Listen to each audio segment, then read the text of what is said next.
I think definitely the missing key for a lot of people that are looking for that fulfillment is their health. It's self-love, and like I said, working with men, I love to, like, some men will love you and some men will hate you, but like, as long as you can sort of, like, I guess, have people to like bounce off, or get support from, or reach out to. And I think that the other thing when it comes down to peak performance is you got to know when to not grind. Like, you got to know when to, hey, it's deload time. Yeah. I look at health and exercise, like, we got to deload, we got to rest, we got to recharge. It's the same with our business and our minds and our families. We got to have dedicated time where we just put our feet up and we recharge, and we know how to do that, because a lot of men don't know how to do that. Michael O'Sullivan is not only a fitness coach, he's also a leader, entrepreneur, and family man who understands the real challenges of balancing health, business, and personal life. As CEO of a 14-member team, owner of Body Beyond Limits Gym in Newcastle, and founder of Michael O'Sullivan Fitness, Real Man's Coaching, and EPM, Executive Health Coaching, his journey has been nothing short of transformative.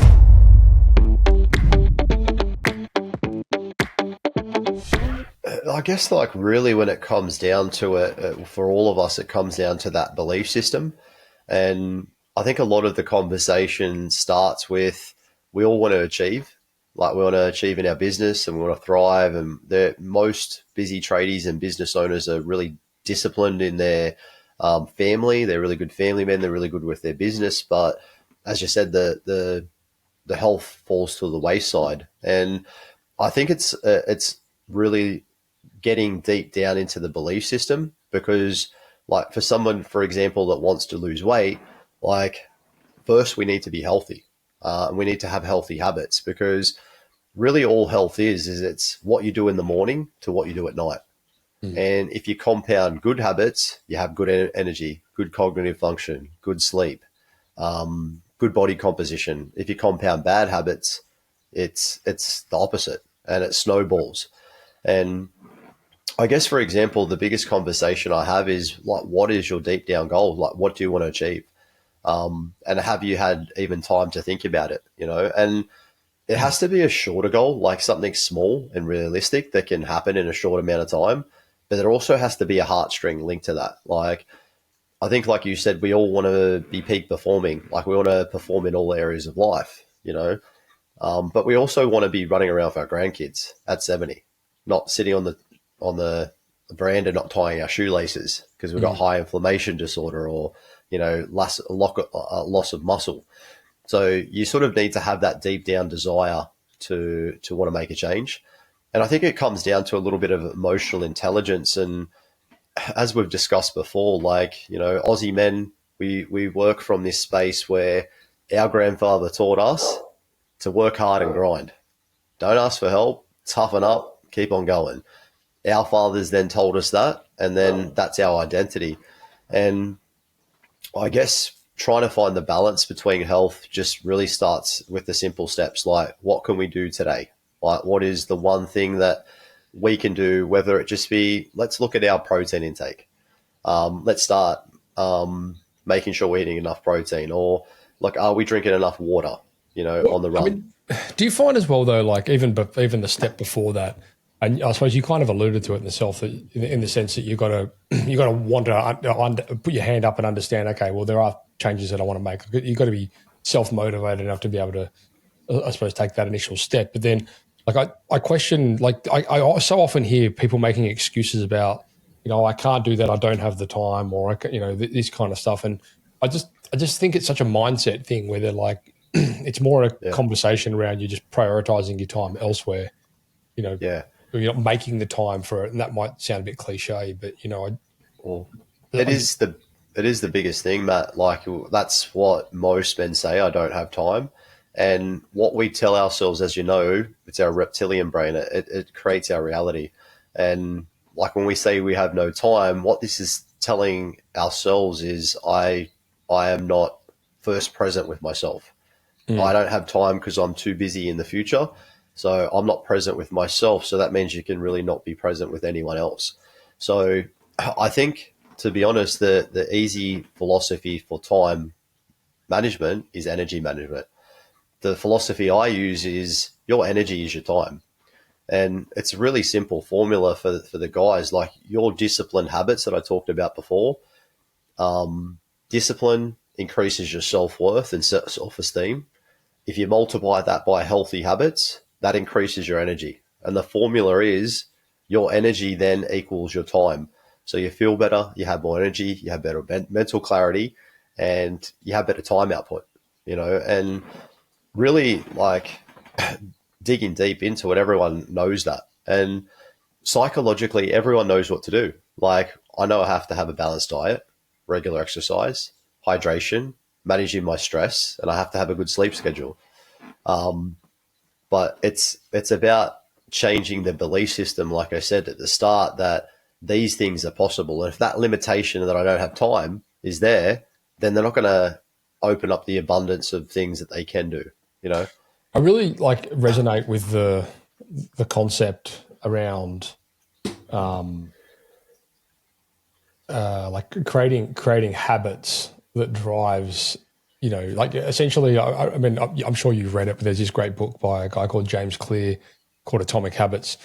And, it's all about just creating positive change within, your daily rituals and, habitual things. And essentially the general gist of the story is you're exactly where you are today due to the actions you've taken, largely because of the habits that you've got, good or bad, which are all things that we can change. Of course, with change comes resistance, and change is not often comfortable. But I guess the point is, I think so often people will use, I hear it anyway, and nowhere near as much as you, I'm sure, but they give you these excuses for why they shouldn't be doing so or can't do something, when in reality, those exact excuses are the reasons why they should be doing that thing. I can't go to the gym, I don't have time. I was like, well, you can't go to the gym because you don't make time, because you do these other, you sit on the couch and watch TV for 3 hours a night or whatever it is, Yeah. And it's the subconscious, it's the belief system, for example, what do you mean by that? I mean, it's what we tell ourselves we become. Like if we say we don't have time, we're going to create that in our reality. Right. I mean, you've probably been at the point in life where you've sort of I want to go and buy a red Jeep, and you end up seeing red Jeeps everywhere. It's because whatever we sort of program into our subconscious creates our reality. And if we say we don't have time, it's really probably the laziest thing we can do, because we're not actually going to be living in the frequency and the vibrations that we can, and open up the doors. And talking about James Clear, definitely habit stacking is if you do watch TV at night, that's fine. You could be on the ground also rolling and stretching. You can have your brush your teeth, and you can take your multivitamins just afterwards. And there's ways of creating time. And really, when you think about it, most guys that are 40 listening to this podcast, their life is half over. It's half done. We're expected life expectancy is about 80. It's actually 76 for busy professionals. It's actually a proven study through the National Bureau of Economics and Harvard that researched busy business leaders and business owners age faster and die sooner because of the high stress. So, I don't think anyone's going to have on their gravestone, I was too busy and I didn't have time. That's why I lived my last 15 years of life with discomfort and pain. And I think, to be honest, every man sort of needs that tribe. He needs that. The way I work with my guys is I keep them accountable. I'm their annoying little brother, I love that for myself too. I want to know if I got spag bol on my face. And I think most of us need that in life. We need someone to pull us out of the bullshit and say, you do have time. Well, I think this is an important point, right? Because when you this is when you get to a certain age and you live on your own, and you don't have other family, kids and stuff like that living with you or whatever, and you get into these habits which you just by default consider normal. And then you get someone come along and stay with you for a weekend and go, what the heck are you doing? This is not normal. Like you don't know what you don't know. So I think the advantage of having like a network, as you say, or a tribe or whatever it is, where you can get, other perspectives on things on how, I mean, truthfully, we're totally preaching to the choir here because people listen to podcasts because they want to learn different ways to do things. So, but like, I guess conceptually, like there's listening and then there's being responsive to things, isn't there? And like, then there's like taking the action off the back of it. So Yeah, and it's really the biggest problem is most people aren't educated. Like I work with $100 million CEOs that don't know anything about macros or nutrition, or like it just hasn't been taught to them, right. But they know how to read spreadsheets and like make millions of dollars, but they just don't understand some basic stuff that we should be taught.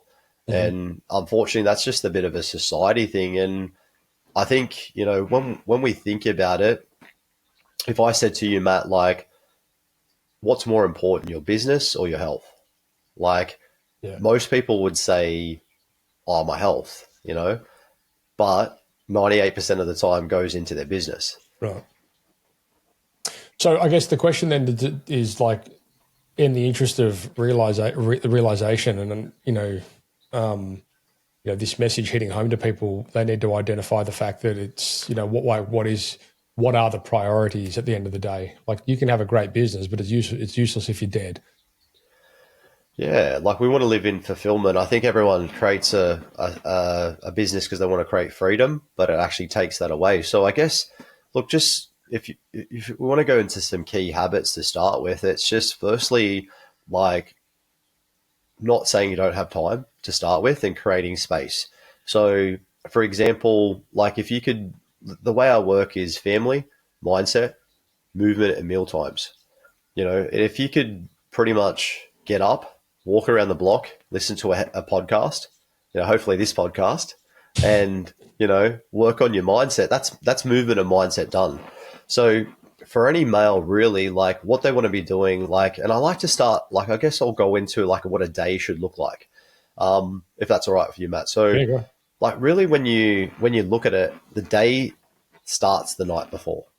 So you want to get into a good habit of having your gym gear ready. Like, if you are traveling, you're a tradie, you're on the run, have your protein shake there, have a protein bar, have an apple, like, have some chicken and wraps made already in a bag. Like, don't think about it in the morning because we want to get up and peak perform. We want to use our cognitive ability to move the needle, So if we can have a prepped and planned afternoon, like, and we're ready for the next day, I mean, that is the key because it's going to make it easier for us to move into the next day. And then really the next step is to get into a good sleep habit.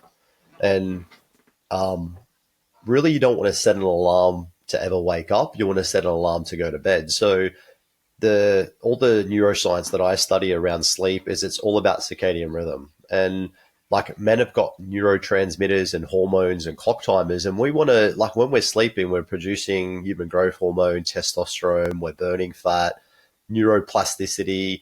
Like we're going to get up fresher, we're going to feel better, we're going to have more energy.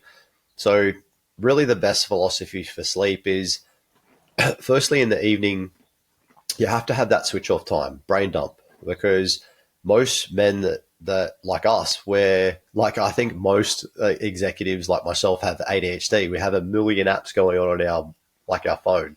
So we need to have a section where we can clear that brain dump. And it doesn't have to be journaling. It just has to be writing down like this is done for the day.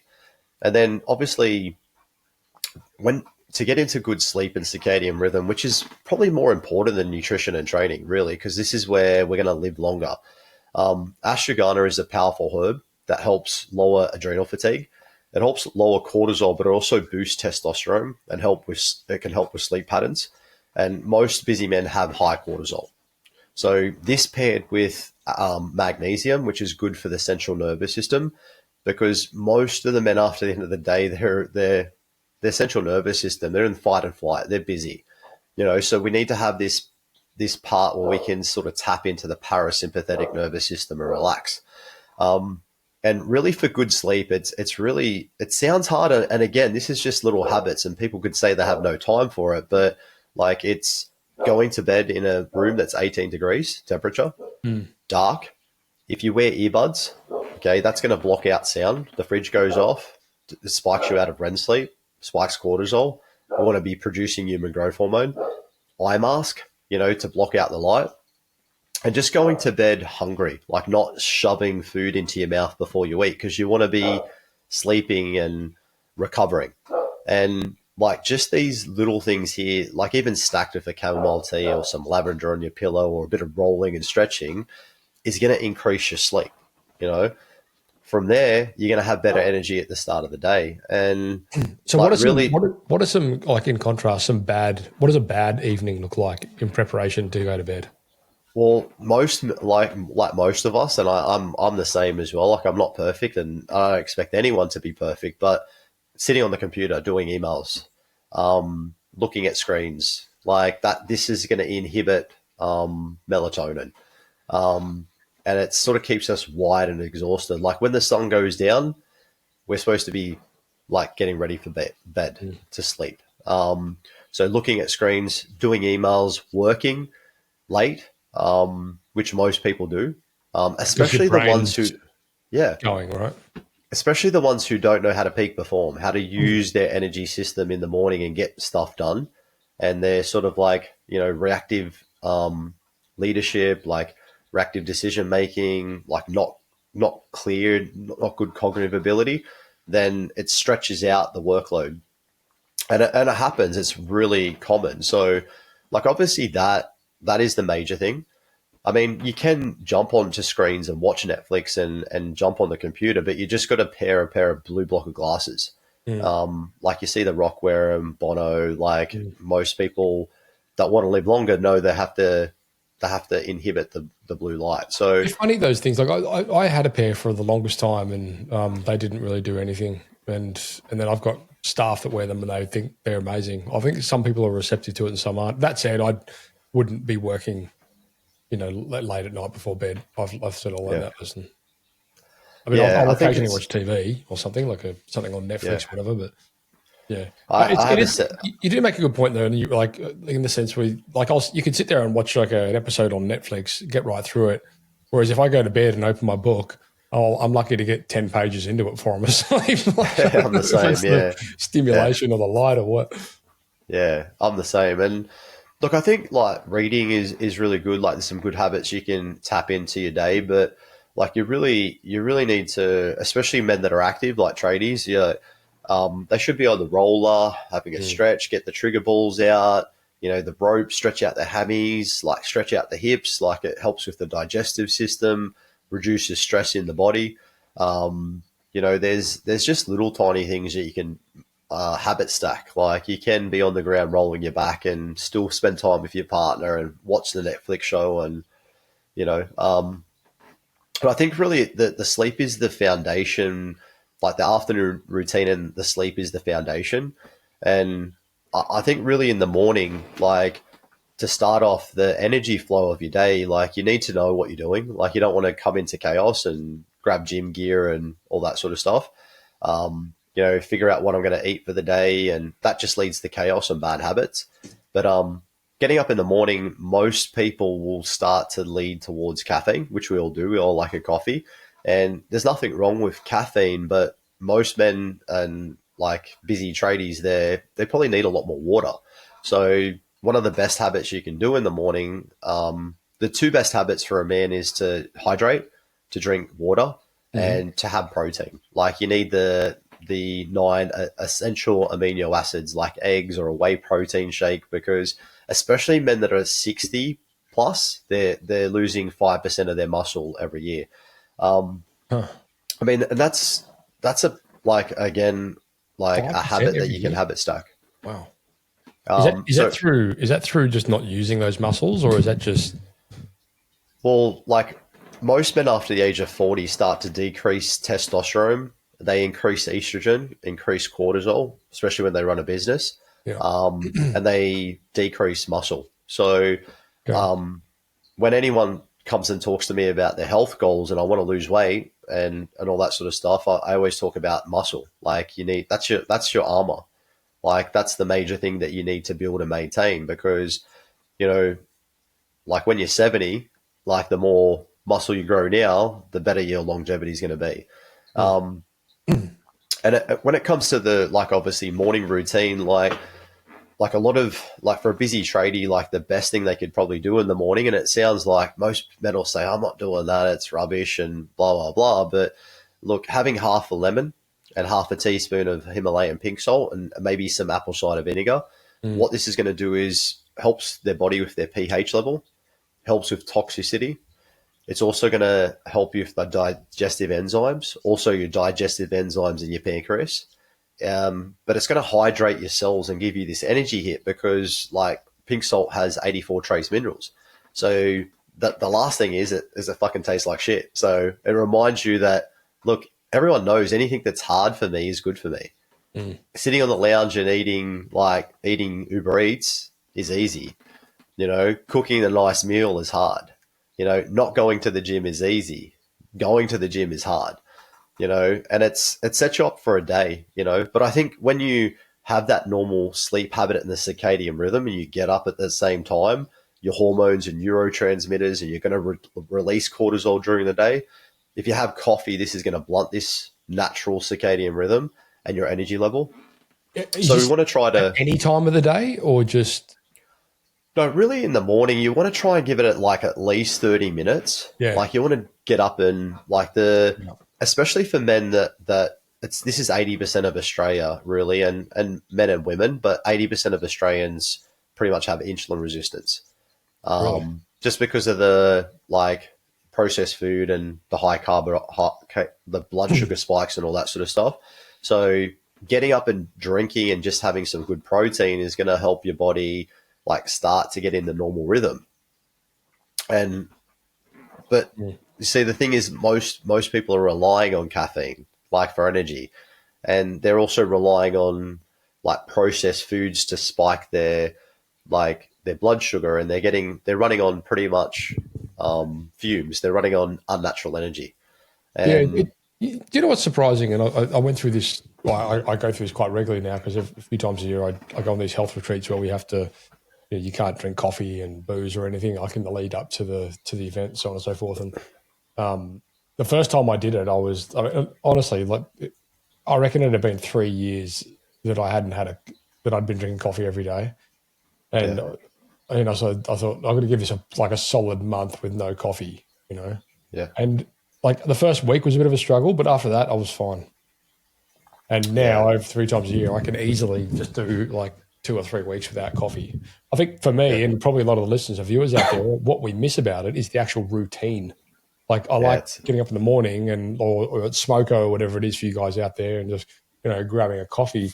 I do absolutely agree though with what you're saying about when you wake up in the morning, you shouldn't need a coffee straight away. No. You got your natural kind energy. Of a habit, and you talked about habit stacking before, that whole James Clear thing. And one of the things he says is, and this is something that I still do to this day, is before I have a coffee, I'll drink a glass of water. Yeah. Just a little thing. Well, Matt, do you know caffeine, most people don't know this, but caffeine actually doesn't give you energy. Most people think it gives you energy. All it does is it blocks a neurotransmitter in your brain called adenosine. Huh. So adenosine gradually increases during the day to say, hey, it's time to release melatonin and get into a good sleep pattern. So what happens when you drink too much caffeine? It sort of tells your brain you've got energy, but your body doesn't. So your central nervous system, digestive system, cortisol imbalance and all these other things. And look, in another aspect, black coffee is actually a natural diuretic. It's a natural fat burner. It's good for you. And some people can have a better tolerance for caffeine. But if you're surviving on the day of having those coffee hits, the 3:30 coffee hit, then everything's out. Your hormones are out, your circadian rhythm's out, and your energy's out. And it has this slow burning effect that starts to affect your digestive system, then your liver, then your kidneys, and your central nervous system, which we have to obviously look after. I'm one of those people that the coffee doesn't. I can drink coffee. It doesn't really make me feel like I'm awake or alert or whatever. However, I won't drink coffee after 11 o'clock in the morning because if I do have coffee in the afternoon or in the evening or whatever, it absolutely does affect my sleep, and I can feel it. And it's not like I'm buzzed or anything. I just don't. It just doesn't. I just know it affects my sleep, and it's truthfully the same with alcohol. I won't like a lot of alcohol, I won't sleep bad. And I read something about that as well. Like it's really bad for sleep. Yeah, well, alcohol is usually the thing that comes into someone's the afternoon routine that's busy. And look, I love to have a beer and a couple of gins and a couple of scotches with the guys or the partner. But I mean, it's about moderation. Like you Right. can still have, a pizza and a burger and a few drinks every week and still lose fat and build muscle. But It's not every day. like, yeah, well, beer's actually been proven lately to be it's the manliest drink, but it also increases estrogen, the female hormone, and it Really? lowers your testosterone. So drinking alcohol does disrupt your sleep. You might pass out and have a good sleep if you have a fair few beers, Right. but it does disrupt your hormones. So it lowers testosterone and increases estrogen, but it stuffs up the sleep patterns. And I don't know, like I think a lot of us like to have a drink, but it's just why are we drinking sometimes? You need to ask that question if it's every day or whatever. Well, there's drinking and there's drinking, right? Like I'm the same. Like, I mean, I won't Yeah. typically drink throughout the week, but like a couple of drinks over the weekend quite often. But I mean, also when you have little kids, it becomes harder and harder because last thing you have to get up at 3 o'clock in the morning to change a nappy or whatever, when you've got had a skinful.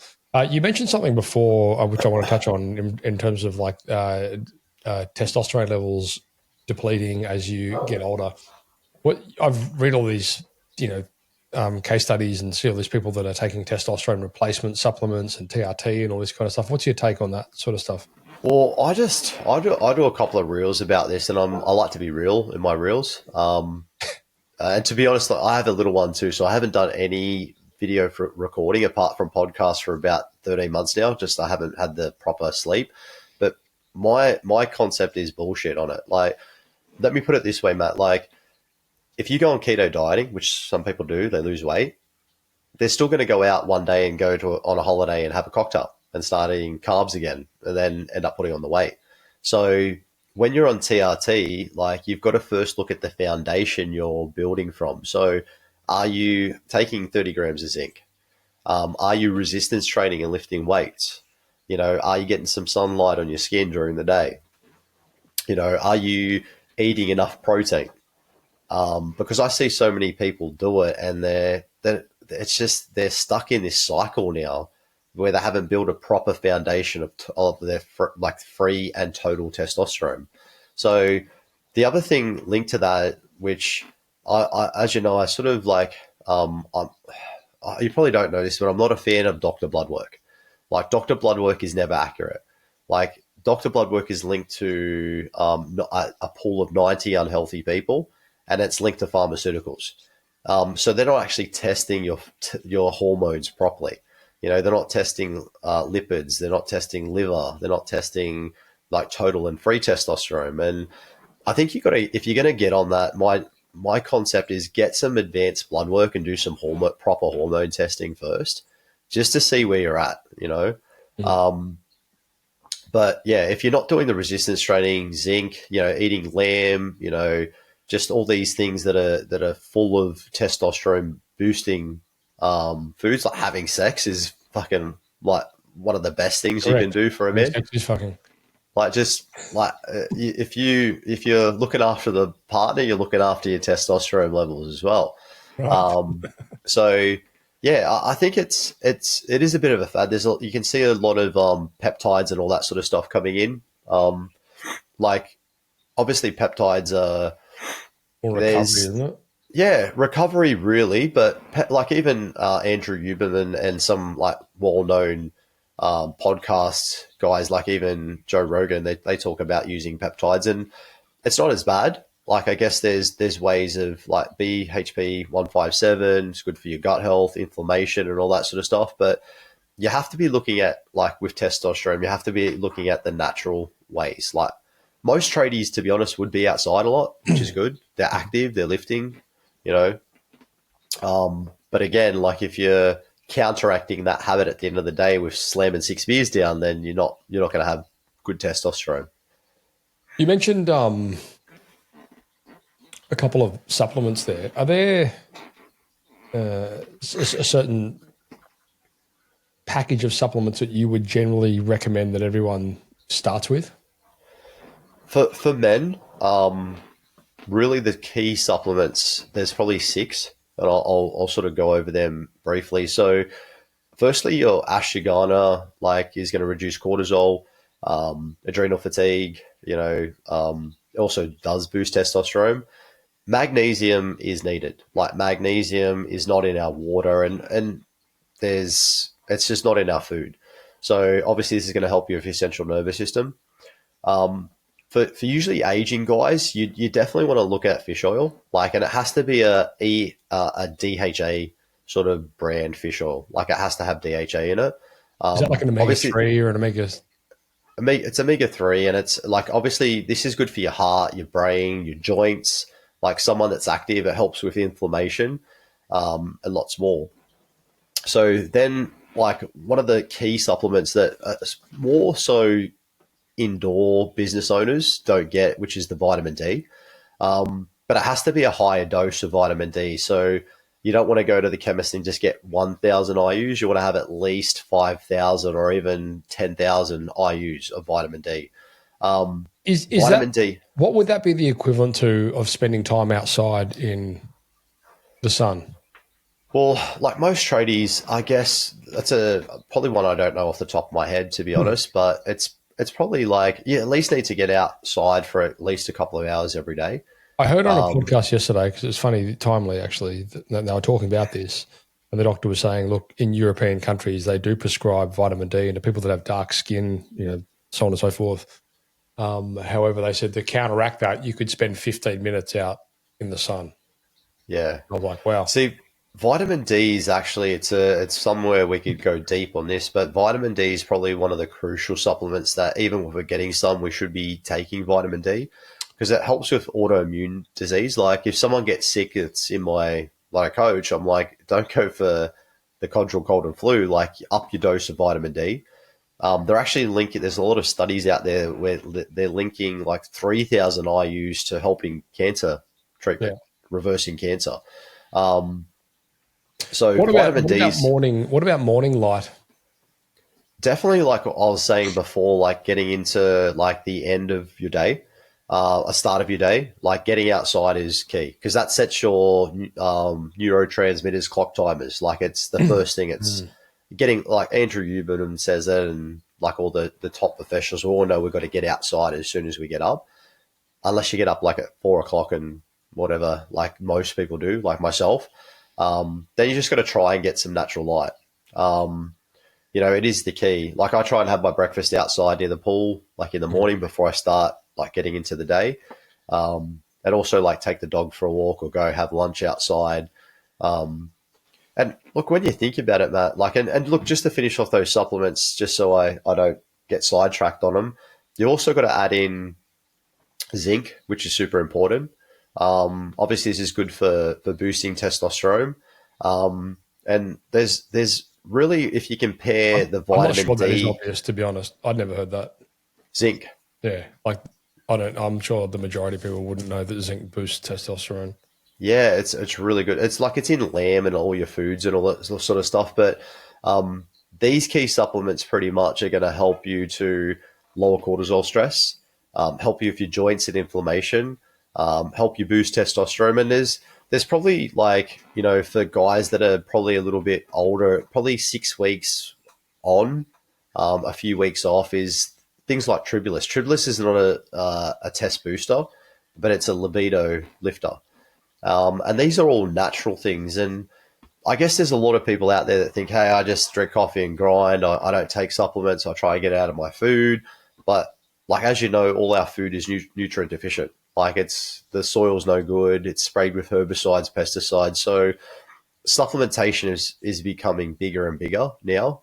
And these are usually the micronutrients that our bodies are missing, these key things. And it's those little tiny habits that we just kick into our day. So you mentioned 6, and we've got 5 here. We've got ashwagandha, magnesium, omega-3, vitamin D, zinc. And the Tribulus. Tribulus. Yes. Okay. And what's Tribulus again? Bulgarian Tribulus is the natural libido lifter. So like paired with like everything else, it's going to pretty much help you lift your libido. Like it's going to help you in the gym. It's going to help you in the bedroom. It's going to help you in the boardroom. There's probably one more that I'd chuck in there for guys over 40, and that would be DIM. So DIM is a estrogen blocker. Oh, So those 7 supplements, just to make it easy for guys that are listening to that want to use them, you can buy them on iHerb. They're easy to find. Try and get like the best brands you can because they're better quality. I mean, ashwagandha. what is the best brands though? I mean, like, I think this is another thing. Like, how do you know what you're buying is actually good quality? Because you can buy like a big name brand and expect it to be good, but is it? Yeah. I always, to be honest, opt for like the organic looking brands, like anything that's organic, especially because it's natural stuff that we're buying, because then it's obviously good quality, especially if the ashwagandha. But look, when you sort of look at the supplementation, like most people go, how do I remember to open all these packets and pills and, remember to take all these supplements? And it's just about like going, okay, this is my afternoon routine or my Sunday routine. I'm going to pack my, morning pill, my morning supplements and my afternoon supplements. And like ashwagandha and magnesium's the 60 minutes before bed. Pretty much everything else is just in the morning after breakfast. And 6 weeks of that, like, would be better than someone trying to go on TRT. Like, Question: all these supplements, like, what can we be doing to increase the nutrient intake from the foods that we eat? and that's a good one. Like, obviously, like it's harder to do, but the more leafy greens and vegetables we can get, like if we can have you heard sort the of have, term "eat the rainbow"? yeah, well, that's what's good for your gut health. And like for men, it's not just about the outside. It's like I like to talk about health like the subconscious iceberg. Like training in nutrition is the top part. Like we need to look at what's going on under the surface, like what's going on under the hood. So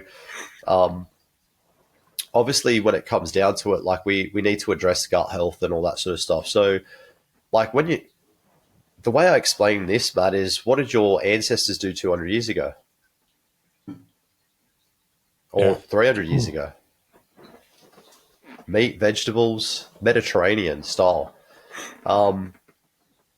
So after probably 400 DNA and blood work samples, probably the majority that we see, 65 to 70 to 80% is Mediterranean style. Like if you go to an Australian supermarket, you walk down the aisle, Kellogg's, Crunchy Nut, like these processed foods, this is what causes obesity, heart disease, cancers, all this other stuff, insulin resistance. You go to a European supermarket and walk in there, it's like a farmer's market, So really when it comes down to it, like as many leafy greens as you can.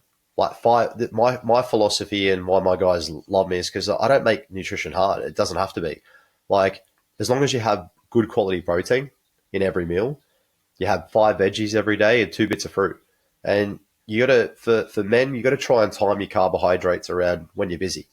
You don't want to be eating like huge piles of processed carbohydrates at night. You want to try and eat like, brown rice, sweet potato, like, I'm not a fan of quinoa. I know it's a healthy nut food, but things like that are going to support your gut health. Oats, when it comes down to obviously meats, like your chicken breast and white meats are better for digestion.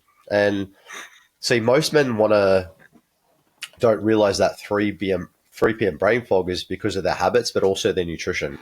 And if we can sort of like eat a more vegetable and meat sort of diet, then you're gonna have the body composition and energy from it. So what's your take on creatine? Creatine's good. Like it's probably the only proven supplement. I'd recommend it for any man, even if you're not training. So creatine increases ATP, which is called adenosine triphosphate. It gives you energy. It's also good for mental clarity as well. So 5 grams of creatine. Very good for women over 40, apparently. Yeah, well, there's also, it's called HCl, the type of creatine that women are supposed to take. It's a different type of creatine. So men should be on creatine monohydrate. Okay. And the best way to take creatine is, say, if you train in the morning and you have like your proteins, a bit of banana, blueberry, some honey in a shake, mix that in there, and it's going to help pretty much shuttle it to the place where it needs to be. So men are monohydrate and women are what? It's called CTL. ETL. Okay, interesting. So it's different. It's a different type of creatine. Well, women can take creatine monohydrate, which is it's fine, but they're recommended to take the creatine HCl. HCl or CTL? It's HCl, sorry. Oh, HCl. Okay, interesting. Just taking notes here. Good to know. What about you kind of touched on it with, like, I think one of the reasons why people tend to perhaps slip into bad habits is, as you mentioned, lack of preparation. What about preparing meals for the following day, the evening before, if you're getting up early and off to work, like those kind of things? Yeah, look, when it comes down to it, I guess it's a skill we need to know. Like, we don't want to, like you Diet on the mentioned run. before. You mentioned before, like living alone, like, you know, guy gets divorced or living with their parents, like they don't know how to cook. So, like, just an easy, I'll give you a tradie, like a 100 kilo tradie day. So, firstly, like, for example, like you'd buy a mix master and have like 4 shakers, right? You put your 2 scoops of protein, so you're getting extra protein. You know, probably chuck some collagen in there, some green powder. It's good for your gut health if you're not eating a lot of veggies. And then all you got to do the night before is put half a banana, half like 100 grams of blueberries, like collagen. The banana's got magnesium, potassium. There's your breakfast. It's made. It's in a bag. Then, like, even like looking at some of the like Masashi 42-gram protein bar for a busy tradie, like that paired with an apple, there's your 2 bits of fruit, and you've already had about, you know, if you're 100 kilos, 200 grams or 220 grams of protein. You've already had a good hit of your protein.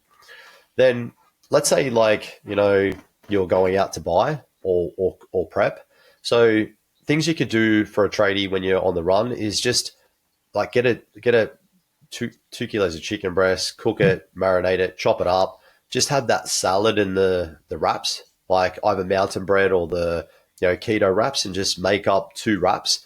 But just make sure there's a roughly 200 grams of protein. So there's your lunch, but also pair that with, you know, a handful of almonds or Brazil nuts, even better, you know? So you're having a good sustainable meal, but in between meals, obviously drinking water. So there's their lunch taken care of. And let's say they're on the run and they've got a busy afternoon. Most tradies will have like a little freezer box and be prepared. You can take 2 cans of tuna, some cottage cheese, some corn thins, and just some chopped up, you know, carrot, tomato, and cucumber. So you can just sort of sit there and have that extra hit of protein. Like the cottage cheese has what they call caseinate protein, which is a slower release protein. And then you're pretty much just coming home to your dinner. So that's a pretty simple prep. Like really, when you think about it, a couple of wraps and making a smoothie and just chucking a few things in a bag. You've missed You've missed the 3 main ingredients from a tradie's diet, though: the meat pie, the coffee flavored dare, and the Snickers bar. Yeah, well, like let's talk about eating on the run, because that's something I'm passionate about, and they're the things that sort of slow our energy down and make us put on weight by grabbing the wrong things. So, like, let's say if we go to a servo, you do have an option to grab those wholemeal egg lettuce sandwich. You've got always got the Paul's protein, which is 30 grams, and a banana. So there's a good lunch from a servo.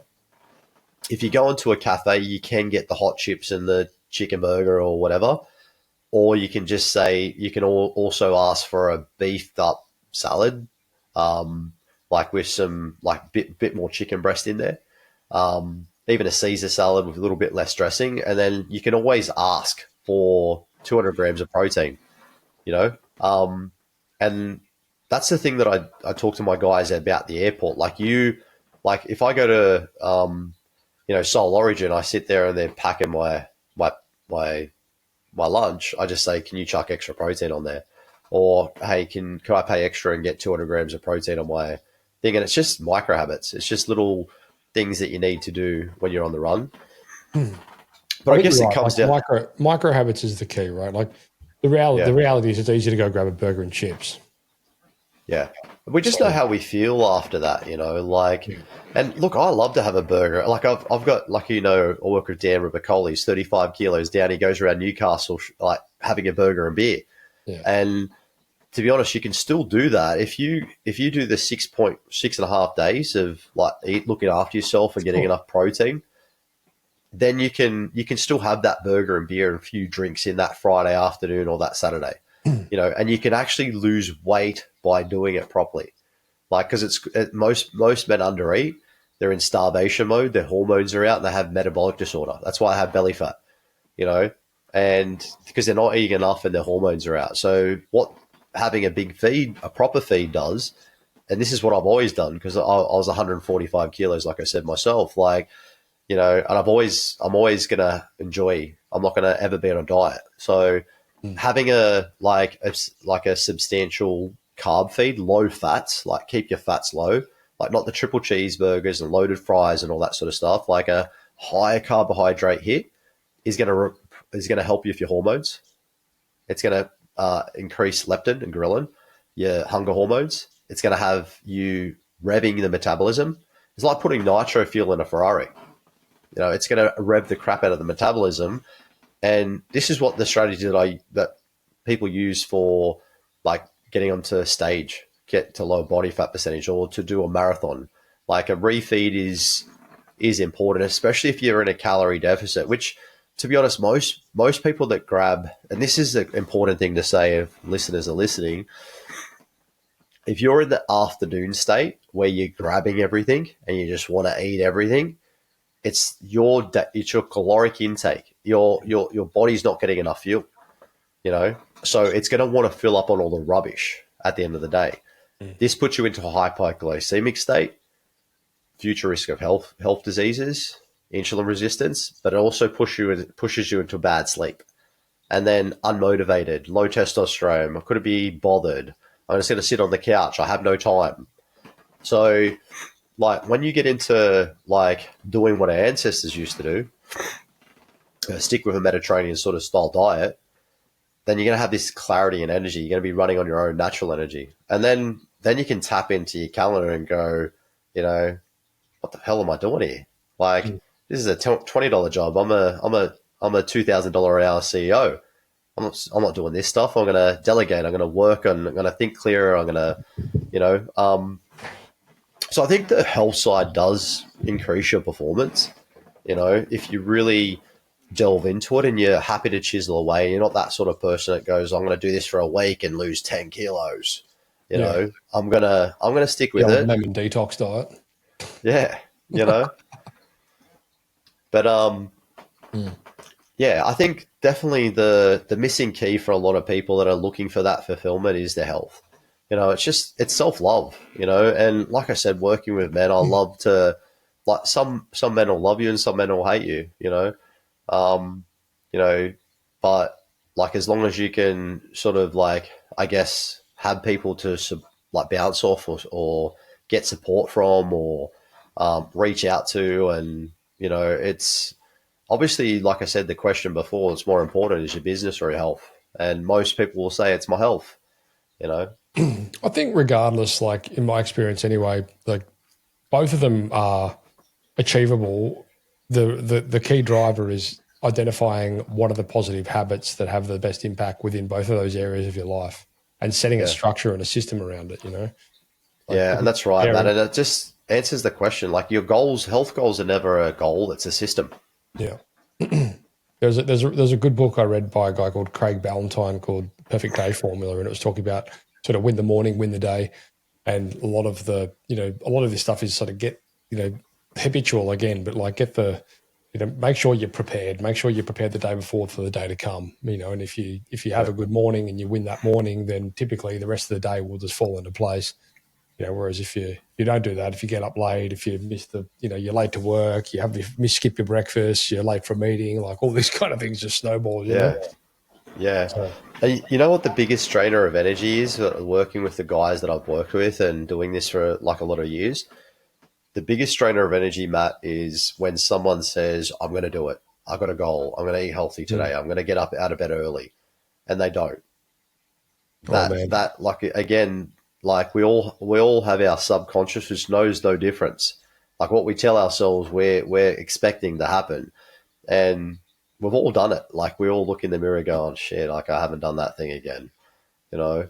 And like the worst thing too is the snooze. Like I'm going to get up and go to the gym. And then they get into this, you know how you have those days where you're just like, I'm not getting anything done. This is not a productive day, And I think that the other thing when it comes down to peak performance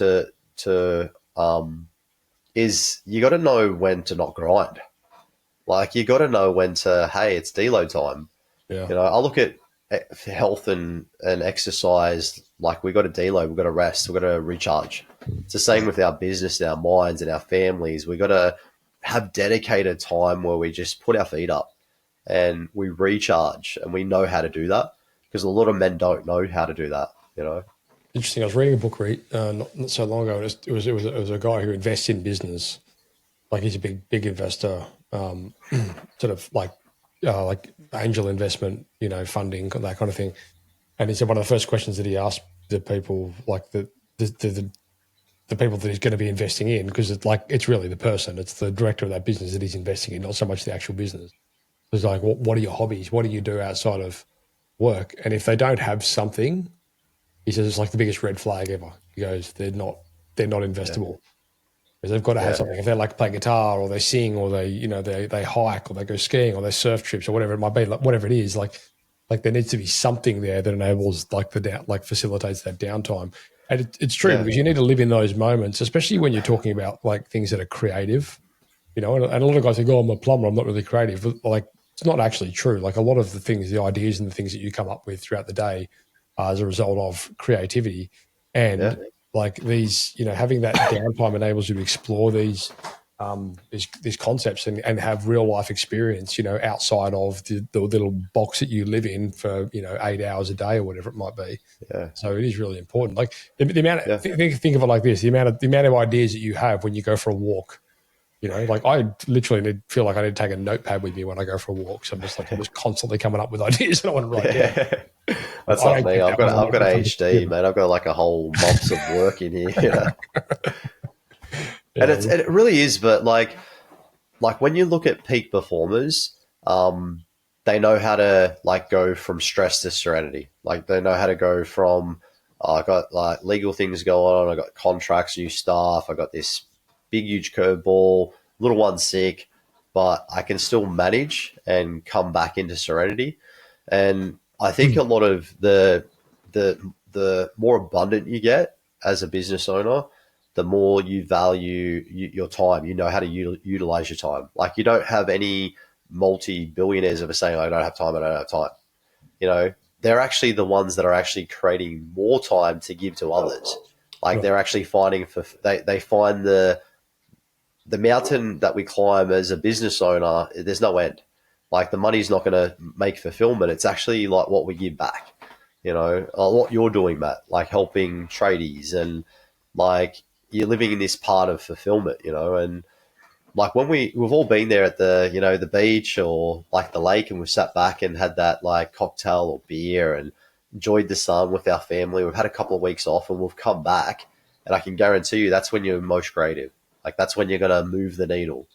It's where you have that clarity and you just rested. So I think it's definitely, you've got to just be in tune with yourself to know that grinding is not the answer. No, it's not going to get you there. You just got to make sure you know how to rest. Right, it's been a good chat. Where do people get hold of you?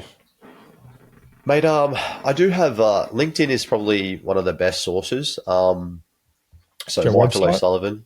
The website is getting rebuilt at the moment, but it's under www.michaelosullivanfitness.com. But yeah, Instagram, I share a lot of valuable tips. Like I'm going to get back into filming soon and talk about the stuff that we've talked about today and just give really actionable tips because I find it helps me. So Instagram is Michael O'Sullivan, Executive Coach as well. Cool. Well, I'll have links to all that in the show notes for sure. So for all your listeners and viewers out there that want to get some more information, you'll be able to head across to the show notes and find Michael. Mate, good chat. Should we wrap this up? It's getting late now. Yeah.